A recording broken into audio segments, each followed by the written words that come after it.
ये आपके जनसत्ता का आज का संपादकीय पाठ है। देखिए, संपादकीय पाठ ये आर्टिकल, एडिटोरियल आपको प्रारंभिक परीक्षा, मुख्य परीक्षा और इंटरव्यू हर जगह मदद पहुंचाते हैं। यहाँ से एक सामान्य जानकारी भी आप लोगों को मिलती है, तो इन्हें आप लोग जरूर पढ़ा करिएगा। सिर्फ जानकारी होना जरूरी नहीं है, उससे काम में लाना सीखें। और इसी तरह काम करने की इच्छा शक्ति होना काफ़ी नहीं है, आगे आएं और काम करके दिखाएं। लियोनार्डो दा विंची ने ये बात कही है। सेहत की फिक्र और प्राकृतिक खेती, आजकल आप देखते हैं स्वास्थ्य को लेकर खूब बातें हो रही हैं, और जिस तरह से आप देखते हैं कि रसायन का उपयोग किया जा रहा है खेती में, वो भी एक चिंता का कारण है। आजकल प्राकृतिक खेती की भी खूब खूब चर्चाएं होती हैं ना, नेचुरल खेती। तो दुनिया चाहे किसी भी स्वरूप में हो, मनुष्य को जीवन चलाने के लिए खाद्यान्न की जरूरत होती है। चाहे आधुनिक प्रगति के नवीनतम प्रतिमानों के आधार पर आगे बढ़ चुके विकसित देश हों, या फिर ऐसे प्रतिमानों को छूने के प्रयास में आगे बढ़ रहे विकासशील देश, सभी जगह नागरिकों को जीने के लिए भोजन चाहिए। कुछ भी हो जाए, कितनी भी टेक्नोलॉजी आ जाए, रोटी डाउनलोड नहीं होने वाली है। यह दुखद है कि प्रगति की रफ्तार के साथ देश दुनिया में खेती किसानी दोयम दर्जे का काम बनकर रह गया है, और इसी का नतीजा है कि खाद्यान्नों पर संस्कृत खाद्य पदार्थों और यहाँ तक कि पेय पदार्थों में भी जरूरी पोषक तत्व खत्म होते जा रहे हैं। बीते 4-5 दशकों में जिस गति से देश की आबादी बढ़ी है, उसी गति से प्राकृतिक कृषि में कमी भी आई है। ढांचागत विकास जैसे रेलवे, सड़क परिवहन, कारखाना स्थलों, हवाई अड्डों, बस अड्डों, स्कूल, कॉलेजों, अस्पतालों व नगरीय महानगरों में आवासीय भवनों के विस्तार के कारण ग्राम क्षेत्रों की वनिकी और कृषि भूमि सिकुड़ती गई है। नतीजतन कृषि कार्य भी सिकुड़ता गया है। आधुनिक जीवन का ऐसा अभ्यास कम ज्यादा मात्रा में पूरी दुनिया में हो रहा है, और बीते 4-5 दशकों में तो इस अभ्यास में बहुत ज्यादा बढ़ोतरी हुई है। और इसके विपरीत इसी दौरान देश दुनिया की आबादी में बहुत ज्यादा बढ़ोतरी हुई। इतनी बड़ी आबादी की खाद्य जरूरतें तो वन ही हुई है, और इनमें किसी का तो सवाल ही पैदा नहीं होता है। बड़ी जनसंख्या की खाद्य जरूरतों को पूरा करने के लिए सरकारों के माध्यम से कृषि क्षेत्र और कृषकों पर पैदावार बढ़ाने और इसके लिए रासायनिक उर्वरकों, खाद्य एवं फसलों में बढ़ोतरी के लिए दूसरे रसायनों के इस्तेमाल का दबाव बीते 40-50 वर्षों से बना हुआ है। मगर अब रासायनिक उर्वरक, खाद्य और दूसरे रसायन पैदावार बढ़ाने के जरूरी घटक बन गए हैं। अब किसान चाहकर भी इसका इस्तेमाल बंद नहीं कर सकते हैं। रासायनिक खादों की मदद से पैदा होने वाले अनाज में जरूरी पोषक तत्व तो पूरी तरह खत्म हो चुके हैं, लेकिन सिकुड़ती कृषि भूमि में बड़ी आबादी की जरूरत के हिसाब से ज्यादा पैदावार करने का मौका किसानों के हाथ लग गया है। 4 दशक से किसान कृषि अभ्यास में पूरी तरह निपुण हो चुके हैं। साथ ही वे ऐसी खेती किसानी से ज्यादा फायदे की स्थिति में है। ऐसी किसानी के बाद पैदावार बढ़ रही है। सरकारी गोदामों में अनाज के अंबार लगे हुए हैं। फसलों का न्यूनतम समर्थन मूल्य साल दर साल बढ़ ही रहा है। किसानों को खाद, बीज, रसायन और दूसरी चीजें सरकारी रियायत पर मिल रही हैं। और कुछ वर्षों से तो आप देखिए कई तरह की सब्सिडी भी किसानों को मिल रही है। देखा जाए तो आधुनिक खेती किसानी किसानों, सरकारों और अनाज की सब्सिडी पाने वाले गरीबी रेखा से नीचे के परिवारों के लिए सीधे सुविधाजनक प्रतीत होती है। लेकिन इस खेती के अन्न को खाकर लोग असाध्य और लाइलाज बीमारियों की चपेट में भी आ रहे हैं। चिकित्सा क्षेत्र और सरकारों के लिए यह स्थिति चिंताजनक इसलिए नहीं है क्योंकि यहाँ भी वे आपदा में अवसर ढूंढ लेते हैं और बीमारियों के बहाने से चिकित्सा अनुसंधान, चिकित्सीय उपकरणों, दवाइयों और साजो सामान के व्यवसाय एवं कारखाने फलते फूलते हैं। और इस प्रकार रासायनिक खाद्यान्न के उत्पादन, इसके बुरे प्रभाव और इस कारण पैदा होने वाली बीमारियों के इलाज के लिए अस्पतालों के चक्कर काटने में बीतते रही आम आदमी की जिंदगी के प्रति सरकारें अनुदार हो चुकी हैं। मानवीय जीवन का अर्थ अब केवल आर्थिक प्रगति की परिधि में सिमट कर रह गया है, और इस कारण लगातार आप देखते हैं कि उत्पन्न होने वाली विसंगतियों के मकड़ जाल से बाहर निकलना दिनों दिन असंभव होता जा रहा है। मानव जीवन पर छाए ऐसे संकट के बीच खबर है कि भारत विश्व की 4थी सबसे बड़ी अर्थव्यवस्था बन गया है। मगर इस परिप्रेक्ष्य में आर्थिक प्रगति के वास्तविक लक्ष्यों की प्राप्ति में वाकई कितनी कामयाबी मिली है, यह भी विचारणीय होना चाहिए। अगर 4थी सबसे बड़ी अर्थव्यवस्था की उपलब्धि हासिल करने के लिए हमें आयात शुल्क, उपभोक्ता खरीद, आबादी के उपभोग, सेवा क्षेत्रों इत्यादि कारकों पर ज्यादा निर्भर रहना पड़े, तो यह हमारी पूरी तरह संतुलित आर्थिक स्थिति नहीं हो सकती। हमें दुनिया के सामने एक नया आदर्श कायम करने की दिशा में आगे बढ़ना चाहिए। हम अपनी आर्थिक प्रगति का सबसे बड़ा आधार अपनी कृषि को बनाए। भारत की पूरी आबादी का 60% से ज्यादा हिस्सा रोजगार के लिए अब भी कृषि क्षेत्र पर आश्रित है, चाहे कृषि अप्राकृतिक तरीके से ही क्यों ना हो रही हो, अथवा सब्सिडी के रूप में बहुत बड़ी आबादी को कई वर्षों से मुफ्त अनाज और मानदेय ही क्यों ना दिया जा रहा हो। और इससे सिद्ध होता है कि ज्यादातर लोगों का आर्थिक जीवन कृषि पर ही निर्भर है। बचे दुनिया में आर्थिक रूप से तरक्की करने के लिए भारत को अपने बचे कुचे कृषि क्षेत्र पर नए सिरे से विचार करना होगा, और इसके लिए सबसे पहले पूरे कृषि क्षेत्र की जमीन का इस आधार पर संरक्षण हो कि भविष्य में इसका उपयोग केवल और केवल कृषि के लिए ही हो। दूसरा, रासायनिक और अप्राकृतिक उर्वरक खाद पर आधारित कृषि को धीरे धीरे त्यागना होगा। तीसरा, विशुद्ध प्राकृतिक खेती की दिशा में लगातार प्रयास करने होंगे।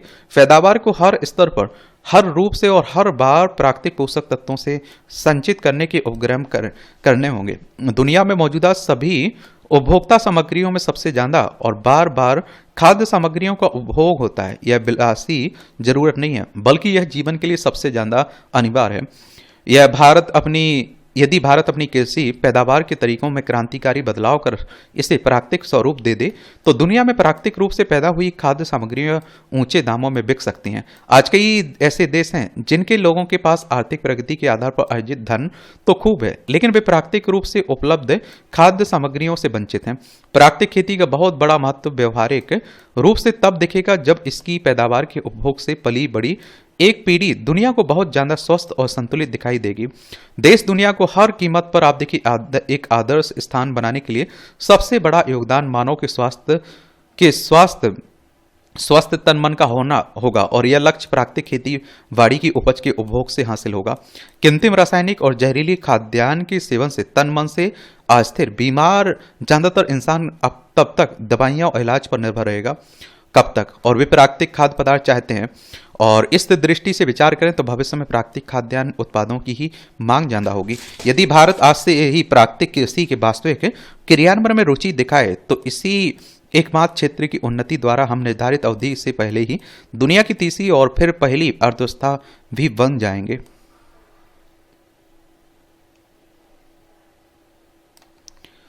आप लोग क्या सोचते हैं? यथार्थ के नए धरातल। या आप देखिए, ऐसा कई बार होता है कि हम किसी की पीड़ा को देखकर मुंह मोड़ लेते हैं। हम उस दृश्य घटना से स्वयं को आबद्ध ना करने का प्रयत्न करते हैं, लेकिन ऐसा पूरी तरह हो नहीं पाता है। यह मानव श्रृंखला है। किसी की पीड़ा के दृश्य या फिर घटनाओं को देखते ही हमारा अंतर्मन उससे जुड़ जाता है। यह देखना केवल देखना नहीं होता है, अनुभूति करना होता है। दो चीजों का टकराना। इस समय जो कुछ भी घटित हो रहा है उसे देखना महज आंखों देखा हाल नहीं, यह एक काव्यात्मक निगाह से निकट की चीजों को देखना है। हम यह देखने में लगे हैं कि कितने लोगों ने हमें देखा और ऐसा करके हम आगे निकल रहे हैं, घटनाओं में रुचियां तलाश रहे हैं। आधुनिकता के आगमन के साथ हम यथार्थ के नए धरातल पर पहुंच गए हैं। हमारी जरूरतें ही नहीं, गैर जरूरी चीजों की सूची भी बदल गई है। मानवीय श्रम, मनुष्य की चेतना की गति सीमा और विस्तार से बंधी है। इसके बीच कोई नई तीसरी चीज नहीं है। यह सबके जीवन में समानांतर चलती है, बावजूद इसके सबके जीवन के अनुभव भिन्न भिन्न होते हैं। सुख के कारण और दुख की नीति भी भिन्न है। मानव समाज हर तरह से योग के सिद्धांत पर चलता है। दो के बिना किसी तीसरी अवस्था या स्थिति का जन्म संभव ही नहीं है। फिर यह एक हरापन क्यों विस्तार पा रहा है? साहित्य क्यों, जबकि जीवन भी एक वचन नहीं है, यह बहुआयामी है। हाँ, इसके प्रति हम जरूर वचनबद्ध हो सकते हैं। दो पत्थरों के रगड़ने से आग का निकलना, इसमें दोनों पत्थरों का होना जरूरी है। इससे एक तीसरी चीज नमूदार होती है, आग। जब आग पैदा होती है तो हर पत्थर का अस्तित्व दूसरे के महत्व को स्थापित करता है। ऐसे में किसी एक को अधिक महत्वपूर्ण और दूसरे को कम महत्वपूर्ण नहीं माना जा सकता है। हर एक का अस्तित्व अपने साथ साथ दूसरे को प्रकाशित करता है। जीवन का यथार्थ भी ऐसा ही संवेदन है। बिना किसी बौद्धिक बोझ के अपने स्वतः प्रभाव में टकराव नहीं, रगड़ पैदा होती है। सच पूछा जाए तो अब जीवन ना तो एक सीमित दायरे में व्यक्त होता है, ना ही प्रकृति के अनुरूप। एक दूसरे पर आश्रित ना रहने की विटी ने एकाकीपन बना दिया। जीवन ऋतु चक्र पर पूर्णता आश्रित भी नहीं रह गया है, बल्कि प्रकृति पर वर्चस्व कायम करने की इच्छा बलवती हो रही है। भीतर पर निर्भरता का मिथक तोड़ दिया गया, और इस टूटने से उस पुरानी लय को भी जीवन से विसंकलित कर दिया। पहले जो चक्रीय था अब वह अन्य ज्यामितीय संरचनाओं में ढलने लगा है। यही बदलाव हमारी मौलिकता में नई स्थापनाओं को जन्म दे रहा है। लेकिन यह नयापन कितना सामाजिक मानवीय होगा, कितना आप देखते हैं कि क्या संवेदन है, जुड़ाव क्या क्या इतना अपतरंग है कि आग पैदा कर सके। हम जिस समाज की बात करते हैं वह समाज पूर्व के अनुभव पर तैयार हुआ है, उसका कल भी उसी रगड़ से गुजरेगा और उस रगड़ में किसी एक के अधिक या दूसरे के कमतर होने की कोई गुंजाइश ही नहीं है। वेदना से संवेदना तक मनुष्य के भीतर जो कुछ भी घटित होगा वह दो लोगों के समान अस्तित्व से जन्मा है। ठीक उसी तरह जिस तरह यह धरती पशु और वनस्पति के परस्पर आश्रित से दोनों की अस्तित्व को सुरक्षित रखती है, वह जीवन की उसी गति को मूर्त करने का प्रयत्न करती है जो तप का आकार लेती है। जीवन के बनने या परिपक्व होने के क्रम में बल्कि क्रमिकता में असंख्य भंग मौजूद रहते हैं। कुछ अंतराल और विपरीत समन्वय से नए बोध भी हैं या मनुष्य के सामाजिक होने के अनिवार्य शर्त भी है।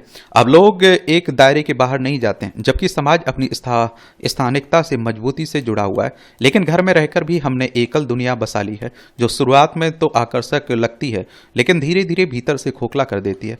मगर हम तब भी नहीं ठहरते हैं, सतही दृष्टि से देखकर आगे निकल जाते हैं। अंतर्बोध में जो एक व्यापक परिवर्तन आता है वह चीज़ों को निकट से देखने पर ही आता है। लेकिन हम चलते फिरते चार काम साथ में करते हुए देखते हैं और कितने लोगों ने हमें देखा, वह जो हमारे बीच से होकर गुजर जाता है और ठहर नहीं पाता और हम कहते हैं कि हमें पता ही नहीं कि वास्तविकता का या फिर यथार्थ क्या है, और हम तो बस अपने लोकप्रिय होने के पैमाने को देखते हैं और हमारा असली यथार्थ वही नहीं जो हम जी रहे होते हैं। हमारा यथार्थ हमारे सपना, हमारी आकांक्षाओं, हमारी इच्छाओं, हमारे उन विकल्पों के भीतर भी छिपा रहता है जिन्हें हम चुन नहीं सकते, मगर वे हमारे भीतर उतने ही जीवंत और स्पंदनशील हैं। हम कभी घर के द्वार से गुजरते गीत गाते फकीर को सुन नहीं पाते हैं। मंदिर की घंटियों के बीच से गाय का रवाना हो या शहर की व्यस्ततम सड़कों की सूनी दोपहर हमें नहीं देख पाते। वह सब जिसमें हमारे जीवन का परिवेश निर्वेश किया है, हम उसे महज एक दिनचर्या मानकर आगे निकल जाते हैं और उसके लिए जो कभी कभी घटित होगा हम पूरी तरह अपनी उस स्वतंत्रता का स्वाद चखना चाहते हैं। लेकिन दूसरों के लिए जगह छोड़े बिना स्वयं की स्वतंत्रता का कोई मूल्य नहीं है। आखिर दो अवयव ही समाज का जीवन का रसायन बनाते हैं। आंतरिक संगति हमारे जीवन में बीड़ा की तार छेड़ती है। अब हम पहले की तरह किसी से नहीं जुड़ते हैं, हम अपने ही दुख को क्षणिक बना देते हैं। हर नए दुख सुख के लिए आतुर हैं। नीतिपद दुख के भीतर से जन्मे मृत्यु के सारे संस्कार औपचारिक नहीं हो सकते, जबकि दुनिया के प्रत्येक व्यक्ति को इससे गुजरना है। क्या हम दूसरे किसी की पीड़ा या दुख में अपना किसी पीड़ा या फिर सालती हुई स्मृति को देखने लगते हैं? ये आप देखिए छोटी छोटी टिप्पणियाँ रहती हैं। पढ़ना हुआ है तो पढ़ सकते हैं। इसकी पीडीएफ एजुकेशन सर्कल प्लेटफॉर्म है ना टेलीग्राम पर, वहाँ डाल दी जाती है, तो वहाँ से जाकर आप लोग डाउनलोड कर लिया करिएगा। ये जश्न बनाम मातम, ये बेंगलोर में जो कर्नाटक में हुआ ना, आईपीएल जो जीती आरसीबी, उसी को लेकर बातें हो रही हैं, जो मौतें हुई हैं वहाँ। आईपीएल की स्थापना 2007 में हुई थी, 2008 में पहला संस्करण हुआ था इसका। बेंगलोर के चिन्ना स्वामी स्टेडियम के पास जुटी भीड़ के अनियंत्रित हो जाने के बाद भगदड़ में 11 लोगों की मौत तो 30 से ज्यादा लोगों के घायल होने की घटना एक बार फिर आयोजन में बरती गई घोर लापरवाही का ही उदाहरण है। आप देखते हैं कि हमारे देश में ये विडंबना कही है और मैं तो कहता हूं नीति बन चुकी है, एक तरह से नीति बन चुकी है कि गरीब लोगों के मरने की। देखिए आप देखते हैं कहीं भी भगदड़ होती है, लोग मारे जाते हैं, वहां जिम्मेदारी तय नहीं की जाती है कि किसकी जिम्मेदारी थी, वहां जो लोग मरे उन पर किस पर उसकी जिम्मेदारी डाली जाए। फिर एक जांच कमेटी बैठा दी जाएगी, फिर बड़ी बड़ी बातें की जाएगी, मुआवजा दे दिया जाएगा, संवेदनाएं जता दी जाएंगी, फिर भूल जाएंगे, फिर कोई बड़ी घटना होगी, फिर हम लोग जागेंगे। और हैरानी की बात है कि वहां के क्रिकेट प्रेमियों की जितनी बड़ी संख्या में जुटी थी, उसमें आशंका के बावजूद कई स्तर पर सुरक्षा इंतजामों की अनदेखी की गई। एक तरफ तो हादसे की जमीन तैयार होने दी गई और गौरतलब है कि इंडियन प्रीमियर लीग प्रतियोगिता के तहत रॉयल चैलेंजर बेंगलोर ने 18 वर्षों के बाद खिताबी जीत हासिल की है और इस जीत पर आम लोगों का खुशी जाहिर करना स्वाभाविक था। लेकिन वहां हालात ऐसे हो गए कि इस क्रम में उम्मीद से काफी ज्यादा लोग जमा हो गए और इसके बाद स्टेडियम में प्रवेश करने की एक जगह व्यवस्था, आप देखते हैं कि व्यवस्था फैल गई और फिर भगदड़ मच गई। नतीजा बेहद त्रासद साबित हुआ, जिसमें अपनी पसंदीदा टीम की जीत पर जश्न मनाने पहुंचे कई लोगों की भगदड़ में कुचलकर मौत हो गई और कई बुरी तरह घायल हो गए। सवाल है कि मैचों का आयोजन करने के लिए जिम्मेदार संबंधित क्रिकेट संगठन और पुलिस के लिए इस बात का अंदाजा लगाना जरूरी क्यों नहीं लगा कि जितनी बड़ी तादाद में लोग वहां इकट्ठे हो गए थे और मैच के नतीजे के बाद से ही जश्न मनाने का जो स्वरूप देखने में आ रहा था, उसके बाद कैसे हालात पैदा हो सकते हैं। यह भी खबर आई कि करीब 35,000 लोगों के आने की उम्मीद थी, लेकिन वहां 2 से 3 लाख लोग आ गए और इस बात की जिम्मेदारी तय की जानी चाहिए कि स्टेडियम की क्षमता से करीब 10 गुना ज्यादा लोगों के वहां पहुंचने के क्या कारण थे। उन्हें एक जगह पर जमा होने से रोकने के लिए क्या इंतजाम किए गए। जीत के कुछ समय बाद जश्न मनाने के बजाय इतनी जल्दी कार्यक्रम की इजाजत क्यों और किस स्तर पर दी गई। ये जो सवाल है, इनके जवाब कहाँ मिलेंगे। क्या मुफ्त पास मिलने की खबर के बाद जश्न में शामिल होने वाले लोगों से की संख्या और पैदा होने वाली स्थितियां या फिर आशंकाओं का आकलन किया गया और इस तरह के जश्न मनाए जाने की घोषणा और कार्यक्रम शुरू होने के बीच कितना समय था और इसमें लोगों की भीड़ से निपटने के लिए कैसी तैयारी की गई। विडंबना यह है कि किसी खेल में जीत हार को खेल भावना के तहत ही देखने और संयमित अभिव्यक्ति की संस्कृति को बढ़ावा देने को लेकर सरकार और खेल संगठन शायद ही कभी गंभीर होकर सोचते हैं। और इसके अलावा देश भर में आए दिन धार्मिक आयोजनों सहित अलग अलग तरह के कार्यक्रमों में लोगों के जमावड़े, उसके बाद अव्यवस्था की वजह से होने वाली भगदड़ में लोगों की जान जाने की घटनाएं होती रहती हैं। हर बार इस तरह की त्रासदी को महज हादसा मानकर आमतौर पर नजरअंदाज कर दिया जाता है, लेकिन शायद ही कभी भगदड़ की किसी घटना से सबक लेकर लोगों की संख्या जुटने के लिए नियम कायदे और भगदड़ रोकने के लिए हर स्तर पर व्यवस्था और सुरक्षा उपाय सुनिश्चित करने पर जोर दिया जाता है। हालात ये है कि जब किसी वजह से भगदड़ मच जाती है, तब बचाव और राहत कार्यों के लिए भी पुख्ता इंतजाम नहीं किए जाते। नतीजतन किसी अब्बा या अप्रत्याशित कारण से अचानक ही लोगों के भीतर अफरा तफरी मच जाती है और जश्न या खुशी का मौका मातम की त्रासदी में बदल जाता है। बाकी आप लोग सोचिए, आप लोग क्या बोलते हैं। मनमानी के बावजूद हैरत की बात है कि अंतर्राष्ट्रीय मुद्रा कोष की बड़ी सहायता राशि मिलने के बाद अब एशियाई विकास बैंक ने भी पाकिस्तान को 80 करोड़ डॉलर की आर्थिक मदद की मंजूरी दी है। देखिए, अंतर्राष्ट्रीय मुद्रा कोष की बात करें, इंटरनेशनल मॉनेटरी फंड की, तो इसकी स्थापना 1944 में हुई थी और आप देखेंगे कि न्यूयॉर्क का वाशिंगटन डीसी यूएसए में इसका हेडक्वार्टर आपको देखने को मिल जाएगा। 191 मेंबर हैं। और एशियन डेवलपमेंट बैंक की बात करें तो 19 दिसंबर 1966 में इसकी स्थापना हुई थी। मनीला फिलीपींस में इसका हेडक्वार्टर देखने को मिल जाएगा। जबकि वह ना तो वित्तीय संस्थाओं की शर्तों का पालन करता है, ना ही वास्तव में आर्थिक सुधार के लिए कोई कदम उठाता है। और इस परिप्रेक्ष्य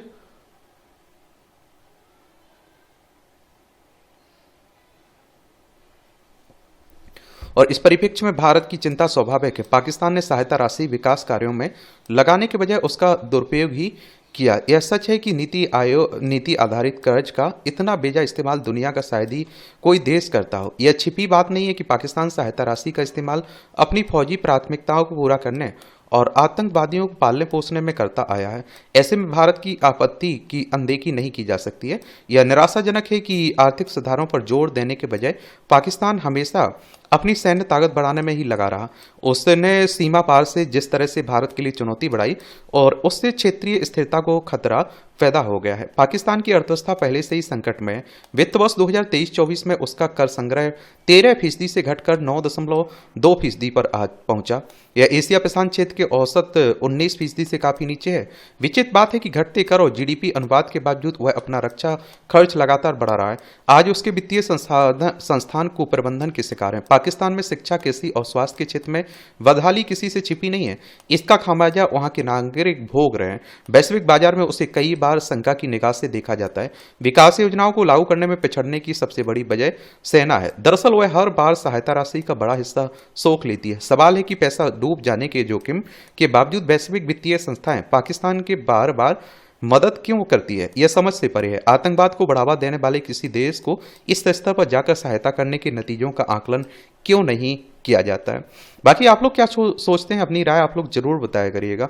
और इस तरह से आप देखेंगे कि आज का जो संपादकीय पाठ है उसकी कहानी कवर होती है। आप लोग पढ़ते रहिए, एंजॉय करते रहिए। मेरे लिए कोई भी सवाल हुआ करे, सुझाव हुआ करे, जरूर आप लोग बताया करिएगा। धन्यवाद।